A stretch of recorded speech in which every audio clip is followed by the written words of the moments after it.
بنچینەی تێکۆشانی یەکێتی نیشتیمانی کوردستان و بێگومان هەر حیزبێکی سیاسی دەربەست بەرژەوەندی گشتی و دەرفەتی خزمەتکردنی بەرنامەی نیشتیمانیەتی لە حکومڕانی بە جۆرێک لە خزمەتی کۆمەڵانی خەڵکدا بێ. باشداری سەرەکی یەکێتی لە هەموو کابینەکانی حکوومەتی هەرێم بەجیایی و پێکەوەی بەشێکە لە خاوەندارەتی یەکێتی بۆ ئەزموونی ئیدارە و حکومڕانی تا لەو ڕێیەوە خزمەتی خەڵک و گەشەپێدانی وڵاتەکە بکە.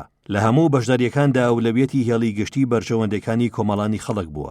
هێڵی یەک حکوومەتی و یەکریزی گەلەکەمان و پێشخستنی فراوانی دیموکراتی کە بە تەجربەی یەکێتی هەر ئەمانە توانی بێنە زەمینەی خزمەتگوزاری و گەشەپێدانی ژیان و گوزەرانی هاوڵاتیان بڕەخسێنن. قوربانیدانی یەکێتی بە بەرژەوەندی حیزبی خۆی و دەستپێشخەری لە بەشداریکردنی کابینەکان بە جۆرەی واقعی ئەو ئەولەوێتانە بووە. ئێستاش لە بەردەمەم دژواریانەی تووشی ژیان و گوزەرانی خەڵک هاتووە یەکێتی تەرەفداری بەرژەوەندی خەڵک و بژێوی گوزەرانیان بووە و دەبێت. دیارە تا ئێستا و بژاردەیە لەگەڵ شەراکەت و بەشداری لە حکوومەتی هەرێمدا جوود بووە و یەکێتی بەیەک ئاڕاستە متمانەی بەهاوبەشێتی حکوومەت و پشتیوانی لە بژاردەی کابینەکانی بەمەی نوێمیشەوە کردووە. بێگومان هەر کاتێک لەبەر هەر هەلو مەرجێک ئەو بژاردەیە لێک جیابێتەوە و یەکێتی هەڵسەنگاندنی وابێ حکوومەتی هەرێم لەم هەلو مەرجەدا دەرەقەتی یەرکەکانی خزمەتکردنی بژێوی و گوزەرانی میلەتەکە نایەت، ئەوە سەرنجام وەک حیزبێکی هەڵقوڵاوی ناوچەماوەر و دەربەستی بەرژەوەندەکانی تەرەفداری خەڵک دەبێ، نەک تەرەفداری بەشداری ناکارای ئەوتۆ کە نە کەناڵی ڕاوێژ و بەرپرسەرەتی هاوبەش پایدار دەکا نەزەمینەی دەستپێشخەری بۆ چارەسەری کێشەکان، چ بە ڕێخستنەوەی حکوومەت و چ بە دەرچەی لێک تێگەیشتن لەگەڵ بەغدا دەرەخسێنێت.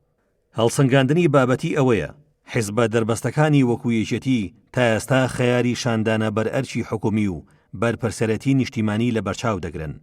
بۆ ئەم مەسئولیەتە سیاسی قورسەش هەڵسەنگاندنی شوێنەیی دەکەن.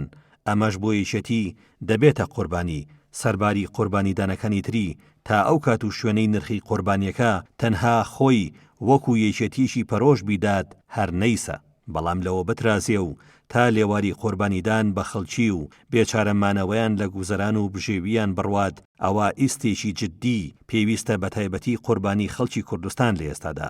دوای لێکەوتە ئابووری و داراییەکانی پەتای کۆرۆنا و پاکەوتنی بازار و کەسابەت و عادەتگرتن بە دواخستنی موچەی فەرمانبەران و ژیانی خێزانەکانیان، ئەوە زەحمەتە چاوەڕوانی وا لە یەکێتی بکرێ کە خۆی لە بەرژەوەندی میلی نەبان بکات.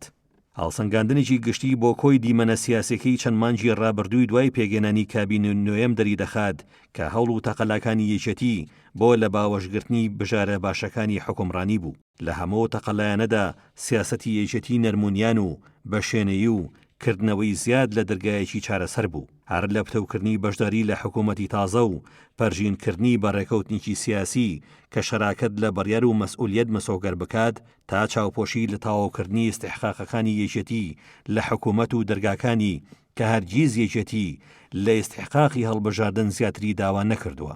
تا یەخستنی هەڵوێستی ڕسمی کوردستانی لە پرسی پێگەێنانی حکوومەتی تازەی عێراق بە هەموو وێزگەکانی تاقیکردنەوەی پاڵێوراوی جیاجیا بێ گوێدانە زبری مامەڵە و لە هێڵ دەرچوونی خودپەرستانەی ژێربەژێر کە لەم ماوەیەدا زیاد لە گرژیشی ناوەختی خوڵقاند و یەکێتی بە سەبری شۆڕژگێڕانە مامەڵەی لەگەڵدا کرد. هیچ شتێک بەقەدەر واقعی بەرجەستە ناتوانێت دیعای سیاسی تاقی بکاتەوە کە لەم تاقیکردنەوەیدا یەکێتی هەمیشە بە مەسئولیەتەوە مامەڵەی کردووە. تاقیکردنەوەی دوومانجی ڕابردووی دەرەدانی بە هیممەتی دەستگاکانی تەندروستی و ئیداری لۆکاڵی لەگەڵ هەڕەشەی کۆڕۆنا و هەمانجی سەرکردایەتی یەکێتی لەگەڵ ئەو پێشهاتەنەدا بە سەبر و دیقەتەوە ڕێگەی لە زۆر بە لە ڕێدابردن و بەلا ڕێداچوونی سیاسی گرت. دەرکەوت سەیرە لە شوێنی تر نەک لای یەکێتی کە وەک یەک تیم و یەک گەڵاڵەی بڕیار لە سەرکردایەتی تازە و لە تیمی وەزاری و تیمی پەرلەمانی مامەڵەی دۆخی تەنگەژەی تازەی کوردستان دەکات و بەداخەوە شپرزەیی و ئاڵۆزی بژاردەکان لە شوێنی ترە. ئێستاش یەکێتی لە هەڵسەنگاندنی دۆسەی حکوومەتدا بۆ هەر یەکێک لە بژاردەکان دەتوانێت دیزاینی واقعەکەی لە بەرچاو بێت و اینجا پێشنیازی هەبێ. وەکێزیشی کوردستانی سەرتاسەری هەرێم و بەغدا و ناوچە دابڕاوەکانی کردە یەک سەبەتەی سیاسی کە بێ پێکەوەی ئەمانە هەموو چارەسەریەک لەنگ دەبێ. حەق نییە نوقرج لەمە بگیرێ، گوایە ئەو سەبەتەیە درز و کوندار دەرەکەوێت. بەڵکو پرسیاری ئەوە بکرێ داخۆ بێ ئەو پێکەوە گرێدانە بابەتیە کوردستانی و عراقیە کەس توانی بێتی سیاسەتێکی دروست سەر بەخات؟ وەک یەکێتیی سەرتاسەری کە جەماوەری هەولێر و دوهۆک و کۆی کوردستان بە جەماوەری خۆی و کوردستان دەزانێت تا ئێستا تاڵەمووی یەک ئیدارەیی نەپساندووە و بە نرخ و بەهای زۆرەوە پاراستوێتی لە تەنگەشەکانی وەک ئەمەی ئێستادا دەرکەوتووە کە شپرزەیی شوێنی تر تا ماڵجیایی دەیبات.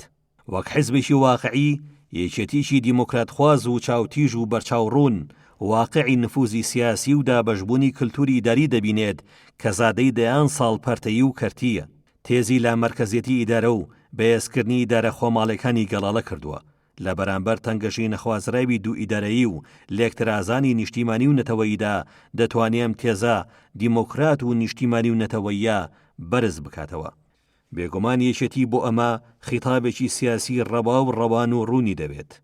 بەهێزکردنی ئیدارەی لۆکاڵی، بەهێزکردنی ئیدارەی لا مەرکەزی لە ئەنجومەنی پارێزگاکان و ئیدارە سەربەخۆکان کە لە هەموو ئەنجومەنی پارێزگاکان و ئەو ئیدارەنەدا نوێنەرایەتی هەموو ڕنگ و دەنگەکانی تێدایە. ئەمە سیاسەتێکی ژیرانەیە لە بەرامبەر تەوژمی داخوازی دوو ئیدارەیی کە ناوەندێتی توند و زبر وەک پەرچەکردارێکی میزاجی گشتی دروستی کردووە. ناوەندێتیەکی چڕ و توند کە هەموو گەڵاڵێکی دیموکراسی بۆ فراوانکردنی بەشداری لە خوارەوە و پێشنیازی لا مەرکەزیەتی ئاسان و ئاسایش وەک مەیلی دوو ئیدارەیی و فۆبیای شەڕی ناوخۆیی وێنە دەکات تا ترسی تەڕەحکردنی بەسەر دەستپێشخەری پێویستی پیادەکردنی زاڵ بکە.